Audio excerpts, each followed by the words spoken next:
नवीन घडामोडी पाहण्यासाठी आपल्या बारामती झटका या यूट्यूब चॅनलला सबस्क्राईब करा व बेल आयकॉन दाबा, म्हणजे ताज्या घडामोडी आपणापर्यंत पोहोचतील। असं म्हणतात की हौसेला मोल नसतं। आपल्याकडे मुलगी पहिल्यांदा गरोदर राहिली की तिचे डोहाळे जेवण करतात, तिचे डोहाळे पुरवले जातात, तिचे लाड करतात, तिचं कोड कौतुक देखील केलं जातं। 7व्या महिन्यात तिचं थाटामाटात आणि आनंदात डोहाळे जेवण करतात। अशाच पद्धतीने डोंगरवाडी येथेही जाधव परिवाराच्या वतीने गायीचे डोहाळे जेवण करण्यात आले। आपल्या हिंदू संस्कृतीमध्ये गायीला माता मानले जाते, तिची पूजा केली जाते।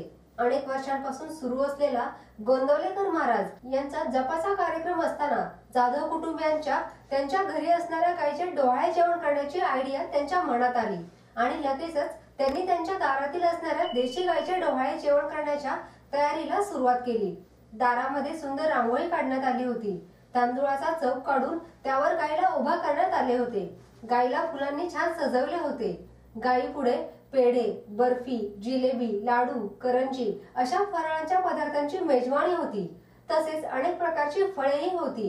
गायीच्या डोहाळे जेवणाकरता आजूबाजूच्या परिसरातील महिलांनाही आमंत्रित करण्यात आले होते। तर घरातील महिला अगदी नटून थटून मोठ्या उत्साहाने गायीचे डोहाळे जेवण करत होत्या। यावेळी गायीची पूजा करण्यात आली, तिला नैवेद्य दाखवण्यात आला।